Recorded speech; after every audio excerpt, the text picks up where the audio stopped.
जय श्री गणेश। स्वागत है आपका अपने चैनल व्रत कथा वाणी में। आज हम सुनेंगे 16 सोमवार की व्रत कथा, लेकिन उससे पहले जान लेते हैं इस व्रत की विधि। सोमवार का व्रत साधारणतः दिन के तीसरे पहर तक होता है। व्रत में फलाहार या पारण का कोई खास नियम नहीं है, किंतु यह आवश्यक है कि दिन रात में केवल एक समय भोजन करें।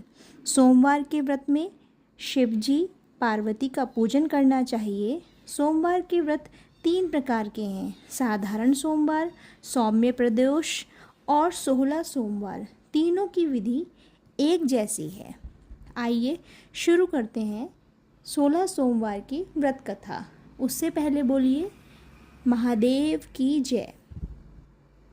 मृत्युलोक में विवाह करने की इच्छा करके एक समय श्री भूतनाथ महादेव जी माता पार्वती के साथ पधारे। वहाँ वे भ्रमण करते करते विदर्भ देशांतर्गत अमरावती नाम की अतीव रमणीक नगरी में पहुँचे।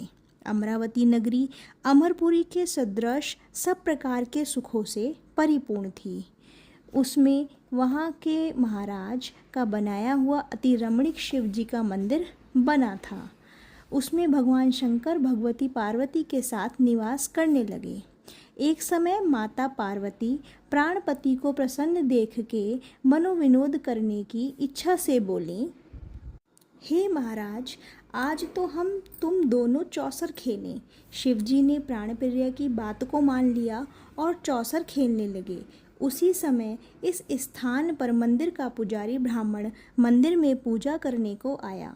माता जी ने ब्राह्मण से प्रश्न किया कि पुजारी जी बताओ कि इस बाजी में दोनों में से किसकी जीत होगी। ब्राह्मण बिना विचारे ही शीघ्र बोल उठा कि महादेव जी की जीत होगी। थोड़ी देर में बाजी समाप्त हो गई और पार्वती जी की विजय हुई।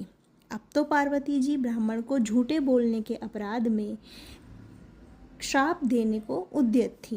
तब महादेव जी ने पार्वती जी को बहुत समझाया, परंतु उन्होंने ब्राह्मण को कोढ़ी होने का श्राप दे दिया।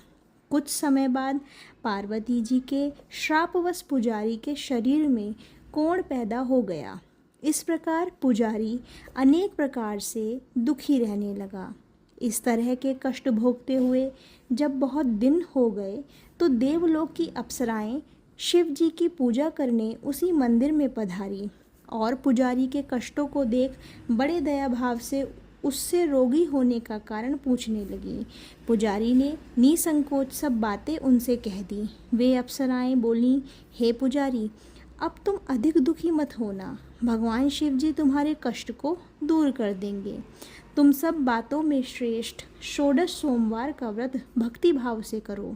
तब पुजारी अप्सराओं से हाथ जोड़कर विनम्र भाव से 16 सोमवार व्रत की विधि पूछने लगा।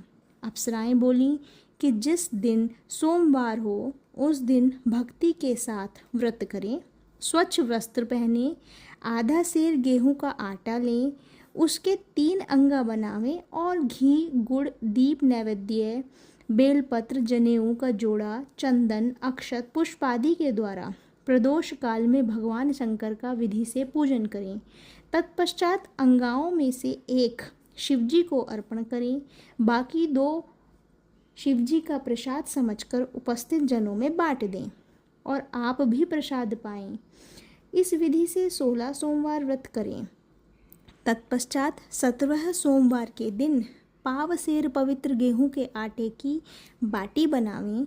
तदनुसार घी और गुड़ मिलाकर चूरमा बनाएं और शिव जी का भोग लगाकर उपस्थित भक्तों में बांट दें। तो भगवान शिव जी की कृपा से उसके मनोरथ पूर्ण हो जाते हैं। ऐसा कहकर अप्सराएं स्वर्ग को चली गईं। ब्राह्मण ने यथाविधि 16 सोमवार व्रत किया तथा भगवान शिव जी की कृपा से रोग मुक्त होकर आनंद से रहने लगा। कुछ दिन बाद जब फिर शिव जी और पार्वती उस मंदिर में पधारे, तब ब्राह्मण को निरोग देखकर पार्वती उस मंदिर में आईं। तब ब्राह्मण को निरोग देखकर पार्वती ने ब्राह्मण से रोग मुक्त होने का कारण पूछा, तो ब्राह्मण ने 16 सोमवार व्रत की कथा सुनाई। तब तो पार्वती जी अति प्रसन्न होकर ब्राह्मण से व्रत की विधि पूछकर व्रत करने को तैयार हुई। व्रत करने के बाद उनकी मनोकामना पूर्ण हुई तथा उनके रूठे पुत्र स्वामी कार्तिकेय स्वयं माता के आज्ञाकारी हुए। परंतु कार्तिकेय जी को अपने विचार परिवर्तन का रहस्य जानने की इच्छा हुई और माता से बोले, हे माता जी, आपने ऐसा कौन सा उपाय किया जिससे मेरा मन आपकी ओर आकर्षित हुआ। तब पार्वती जी ने वही षोडश सोमवार व्रत की कथा सुनाई। स्वामी कार्तिकेय जी बोले कि इस व्रत को मैं भी करूँगा, क्योंकि मेरा प्रिय मित्र ब्राह्मण दुखी दिल से परदेश गया है, हमें उससे मिलने की बहुत इच्छा है। कार्तिकेय जी ने भी इस व्रत को किया और उनका प्रिय मित्र मिल गया। मित्र ने इस आकस्मिक मिलन का भेद कार्तिकेय जी से पूछा तो वो बोले, हे मित्र, हमने तुम्हारे मिलने की इच्छा करके 16 सोमवार का व्रत किया था।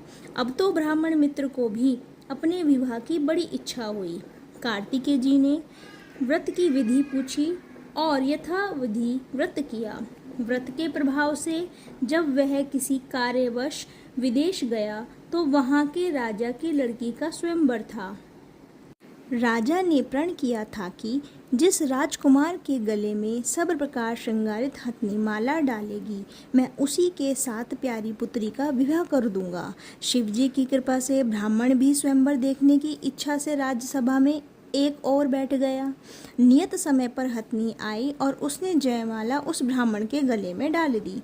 राजा की प्रतिज्ञा के अनुसार बड़ी धूमधाम से कन्या का विवाह उस ब्राह्मण के साथ कर दिया और ब्राह्मण को बहुत सा धन और सम्मान देकर संतुष्ट किया। ब्राह्मण सुंदर राजकन्या पाकर सुख से जीवन व्यतीत करने लगा। एक दिन राजकन्या ने अपने पति से प्रश्न किया, हे प्राणनाथ, आपने ऐसा कौन सा भारी पुण्य किया जिसके प्रभाव से हथिनी ने सब राजकुमारों को छोड़कर आपका वर्ण किया। ब्राह्मण बोला, हे प्राणप्रिय, मैं अपने मित्र कार्तिकेय जी के कथानुसार 16 सोमवार का व्रत किया था, जिसके प्रभाव से मुझे तुम जैसी स्वरूप पावन लक्ष्मी की प्राप्ति हुई। व्रत की महिमा को सुनकर राजकन्या को बड़ा आश्चर्य हुआ और वह भी पुत्र की कामना करके व्रत करने लगी। शिवजी की दया से उसके गर्भ में एक अति सुंदर सुशील धर्मात्मा और विद्वान पुत्र उत्पन्न हुआ। माता पिता दोनों उस देव पुत्र को पाकर अति प्रसन्न हुए और उसका लालन भली प्रकार से करने लगे। जब पुत्र समझदार हुआ तो एक दिन अपने माता से प्रश्न किया कि माँ, तूने कौन सा तप किया है जो मेरे जैसा पुत्र तेरे गर्भ से उत्पन्न हुआ।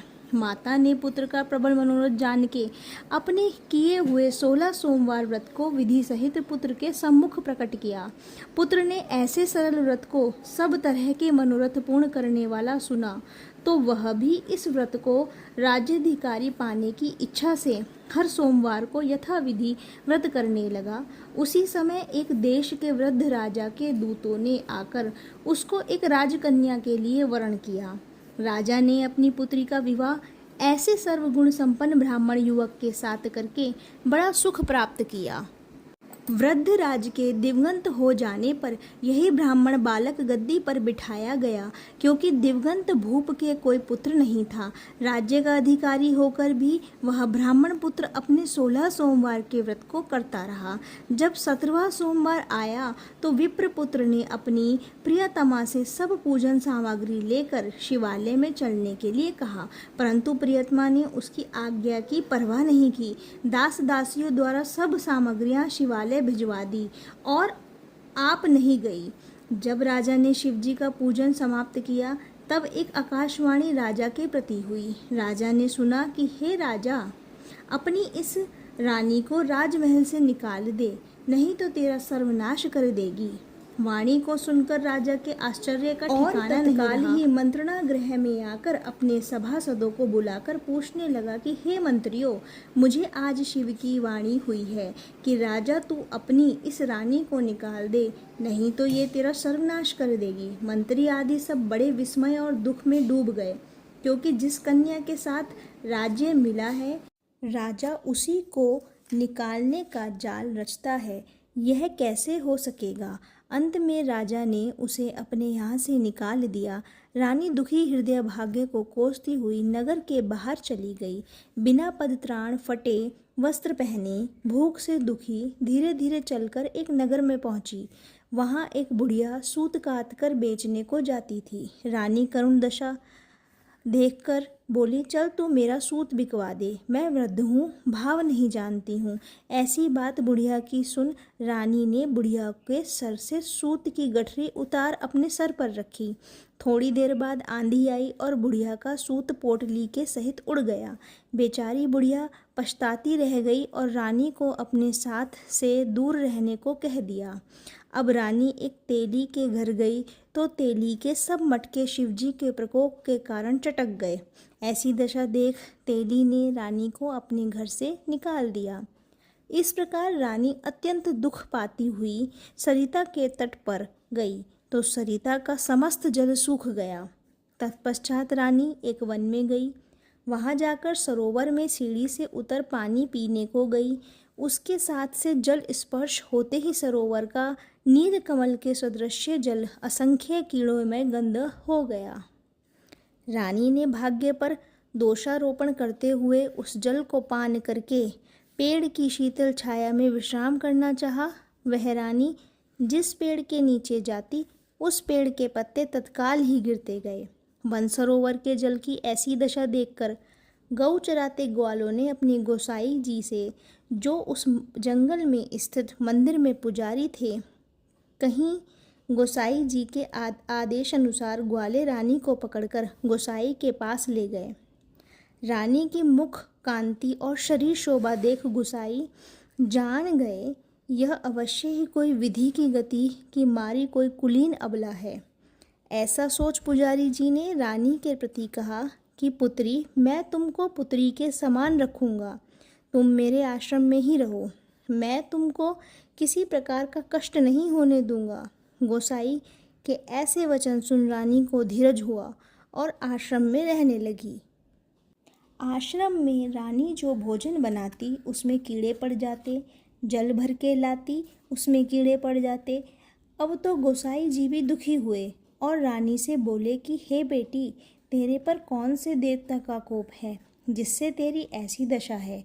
पुजारी की बात सुन रानी ने शिव जी की पूजा करने न जाने की कथा सुनाई तो पुजारी शिवजी महाराज की अनेक प्रकार से स्तुति करते हुए रानी के प्रति बोले कि पुत्री, तुम सब मनोरथों के पूर्ण करने वाले 16 सोमवार व्रत को करो, उसके प्रभाव से अपने कष्ट से मुक्त हो सकोगी। गोसाई की बात सुनकर रानी ने 16 सोमवार व्रत को विधिवत संपन्न किया और 17वें सोमवार को पूजन के प्रभाव से राजा के हृदय में विचार उत्पन्न हुआ कि रानी को गए बहुत समय व्यतीत हो गया, न जाने कहाँ कहाँ भटकती होगी, ढूंढना चाहिए।